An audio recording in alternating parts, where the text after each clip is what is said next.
They will be doing it all again on Saturday, but this time it's in the FA Cup semi-final, and this time there has to be a winner. City, slight favourites going into it, and this time Jurgen Klopp says his side have to take a step up to the next level. Speaking on Thursday, he said City were really strong last week and we were not at our best. I'd like to see a game where we are at our best. That would be nice. Could be a surprise if all of a sudden we're good. The boys did a lot of good stuff in the game, but there were a couple of things, and I know that we can perform to a different level.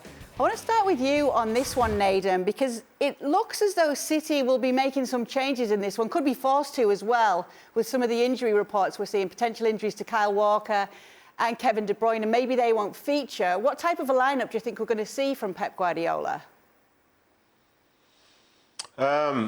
I think he'll make changes. I think throughout the rounds he has managed to do that. And I think if you look back to the semi-final last year, I think it was a similar sort of position whereby they were trying to battle on all fronts. So they just rotated the team. This is what they did. But I think one thing about City, and as is the case with Liverpool this season, they can make these changes, but then the team still looks very, very good and is still capable of being able to compete. And I don't think it's as good as, say, the side that's played against Liverpool a week ago. But, you know, it's a semi-final of a cup competition, so anything could happen. And I think, what's the point in having a squad, especially with the depth that they have, if you're not going to be able to use it at key points? Because all these games matter.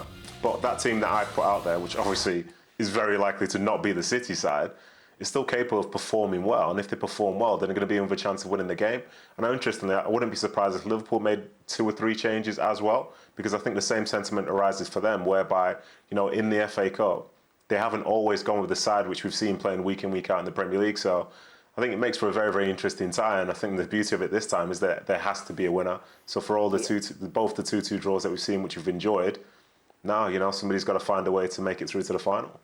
Yeah, the 11 you just saw there was Naden's pick of the 11 that he'd like to see out there for Manchester City. How do you think they're going to shape up, Craig? Who, City? Yes. Well, I didn't see Naden's team in full because I've got a bit of sellotape over my phone here. Such as the restrictions of working from home. So, by the way, does my nose look red, Stevie? Can always tell it's golf season when you forget to put the sun cream on, because my nose. You mean, does it look normal? Is that what you mean? All right, big and red then, big and red. But I've got a feeling that lots of changes though, Craig. I think that's what we're saying because of what we saw. The fact it was a tough Champions League game midweek for them. Yeah, and I think I was saying on the show the other night, Kay, that even if Kevin De Bruyne is fully fit, I've got a feeling he's getting rested anyway, because, as you know, the Premier League is up for grabs. That's going to be a bun fight to the end. The Champions League is huge for them now as well. Of course, the FA Cup is big, but he looked a little bit tired in the Atletico Madrid game. He was immense against Liverpool, of course, last weekend. But even the best need a rest. So as Naden was saying, there's going to be some changes. But yeah, I think there's going to be obviously a lot more changes for Man City, I think. Obviously, Liverpool make a lot of changes from their Champions League side, but not necessarily from their league side that played last week. But I just get the feeling that it just favours Liverpool a little bit, which is the opposite view I had from the league game, because of the excerpts of Man City, both mentally and physically, against that horrible Atleti side in midweek, with all the bumps and bruises that you mentioned and all the knocks that City had to take and some of the skullduggery. That has to have taken some out of those City players. How much does a game like that take it out of you as a professional player, Stevie? Well, it does, but I think the important thing is that we're talking about 3 in a trot. You know, it's enough on your plate to have one of those games before a big game, but to have 3, there's no question. I'm with Naden. I think that's going to be close to the side that Pep will start. However, I think Liverpool are going to play the strongest team, and I think that's going to be a problem for City. That back line with Ake and Zinchenko, I don't think they're up to holding up against the Liverpool side. Fernandinho, you know, can't get around the field the way he used to. So Stefan in goal. You know, you're looking at 4 changes that I think he will make that, no question, drop the level of City. On paper, they're a good side, yes, I agree with that. But with the playing against a team like Liverpool, who I think will play their full team, and it's a question of who Klopp decides to play, as opposed to you know, that won't make any difference to the way Liverpool play, basically.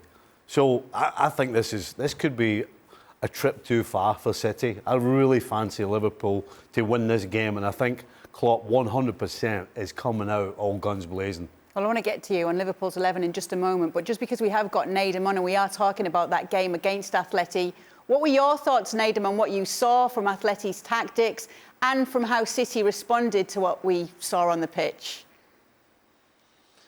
I think overall City, they responded very, very well, because I think for the last sort of few years with City, you get used to seeing them just play a certain style of football, dominate games, control possession, just control the tempo, control everything. But going to play in that stadium, to play against the Simeone side and with those players within it, you always, for me anyway, I felt like they'd have to do something else. I think the way they were able to sort of manage their emotions in that moment, I think was very, very key in sort of them hoping that they can finish the season with that Champions League trophy. Because it's an understanding that there are so many other different ways to win a game. And with that one, for some of the players going in there, they're probably feeling that level of hostility for the first time, feeling the real sort of dark arts of what Atletico were trying to do for the first proper time. And it could have been so easy to have gone under there. I think it really, really could have done. Even though Atletico, in my opinion, aren't as good a football inside as City, things could have still gone their way. So I think the fact that they managed that was good. I think Atletico, they have their fan base, and the fan base doesn't. I don't expect it to grow much over the years if it stays like this. But this is what's to be expected. When they play at that stadium, when they play at home, when they play as an underdog, when they're chasing something, when the manager's trying to get the fans involved, the players are trying to get the crowd involved, that's inevitably what it turns into. And I think credit City for getting through, because at the end of the day, it wasn't the easiest task in the world. Craig, do you think we saw a new side to City and what they had to deal with, and the fact that they did get through against a team with Atleti's antics on the night? Not so much a new side. I think if you go back to Ancelotti's comments when he was Everton manager, for those that remember, and I hope this wasn't his team talk, I'm sure it wasn't. He said if you try and outrun them, they'll outrun you. If you try and outplay them, outplay you. And if you try and outfight them, they'll fight with you, because they've got some big physical players. Don't kid yourself. City haven't got some physicality about them. They have.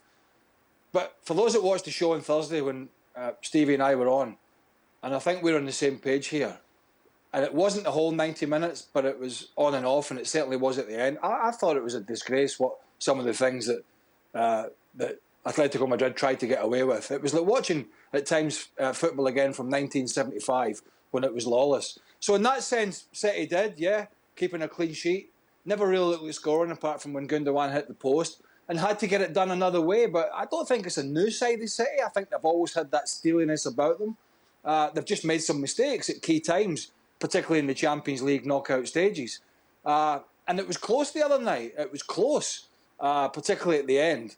But they got the job done and had to deal with even stuff after the game. For those that have seen the videos of one or two of the Atleti players losing the plot in the tunnel after the game, I thought they handled it pretty well. But it's definitely, I think, left a mark on them for this weekend. There's no doubt about it. That was a tough night in Madrid. Yeah, so it's going to be interesting to see what we do get from Jurgen Klopp, full strength side. It would appear available to him, and you think he's going to take full advantage of that, Stevie? Well, why would he have 7 first teamers rested against Benfica if he's not going to play his first team on Saturday? So, for me, the question is it Keita or is it Thiago? And is it Firmino or is it Jota? And either way, you're not losing anything. That's why I was saying if you look at the City lineup, which probably is going to be, you're losing a lot with the changes. Whatever decision Klopp makes or whatever way he goes, whether it's Firmino and Keita or not, he's not losing anything. And I would play Firmino, by the way, because of the problems that Liverpool had holding the ball against City. And if he's anywhere near his best, that'll be a huge difference, especially against a defence. There's going to be weakened, no question. When we see the fact that they had a much smoother ride, we're just talking about that, the fact that Jurgen Klopp was able to rotate Nedum, do you think that is going to play a big factor in this one, and that maybe Pep Guardiola will be looking at a bit longingly thinking they have an advantage in this aspect? No, I think For me, I think both managers are very good at just being able to handle their own side of things. And, you know, there's no point saying, well, they've got an advantage because of this. I think they're going to prepare their side in a way whereby they want to go out and try and win the game. I think the only thing that maybe matters in my mind is the fact that Liverpool were based at home. So both Champions League games were difficult in their own sort of way. But for City to be in Madrid and then to be travelling around, you know, that time can make a difference to certain people because you sort of have to adapt your plans based around it. So, you know, say Liverpool making the changes in midweek, I thought firstly it's a brave call because the game wasn't done, even though they were the bigger side in that situation. But it worked out. You were able to rest some of your players. You were able to win the game. Well, not to win the game, to win the tie overall. So, you know, it ticks the box, gets you into semi-final, and now gets you a significant piece of competition for the weekend because there were players like Firmino who did well in that week, who didn't start the week before. And now maybe there's an expectation because he's in good form. Maybe he can start the weekend. Maybe Jota's thinking maybe this is my turn to start tomorrow. So I think for me, they're in a better spot. And as we'll see, according to, you know, predictions, I'm slightly leaning towards Liverpool this weekend, which is something I never thought I'd be saying on air, to be honest. Well, we'll be getting those predictions in just a moment. But Craig, I just wanted to ask you, we did hear Jurgen Klopp at the top of the show, what he'd said about his side needing to step it up a level from the last game against City. What can they do better in this clash? Keep the ball better, as Stevie said, and don't have more faith in trying to play out through the high press. And I'm not sure City will press as much as what they did early on at the Etihad, purely because of the reasons we've talked about with the schedule. But they'll still press to an extent, and I think Liverpool need to be less panicky in their possession. And I think that would have disappointed Jurgen Klopp, that at times it was just getting hoofed, particularly in the first 20 minutes. And so it just kept coming back at them and back at them and back at them. And so they need to do that better. And I agree with Stevie. I think there is a sense that when Liverpool don't have the ball, Thiago, the game passed them by a little bit. And maybe that's why Stevie's gone for Keita, possibly in the side, because he's more dynamic and get around, he can get up and down. Clearly can't pass the ball like Thiago can. His quality on the ball, but you don't always have the ball when you're playing City. So there's another side to the game. So one or two little things, obviously, that he would not have been pleased with last week. But I think better possession, Kay, would be one of them, because they were, particularly in the first 20 minutes to half an hour, they just kept giving it back to City, and they're going to punish you when that happens. Jurgen Klopp hasn't won the FA Cup with Liverpool, obviously. How important do you think it's going to be for them? Obviously, they're on course for a quadruple, but do you think he is completely serious about scooping this silverware this season? Well, I think he is, but I think a lot of it is down to the way the games have fallen. You know, City are going to make changes because, unfortunately for them, not just because of the opponent they had, but being away from home as well in the second leg, and the problems with the two legs, the way the game's fallen after playing Liverpool already. I think Klopp's just been a little fortunate the way that the fixtures have fallen for his team, that he can come into this semi-final not having a care about anything other than the FA Cup. You know, even previous years we've said he's not interested. He probably wasn't interested because it was the Premier League and the Champions League that were at the top of his list. Well, he's got these in the bag now, and he's now found himself in a position where he can go and win the FA Cup. And he's in a position where he can play his first team in the FA Cup in a semi-final against a team that he probably knows will not be at full strength. So I think 100% he's after the FA Cup.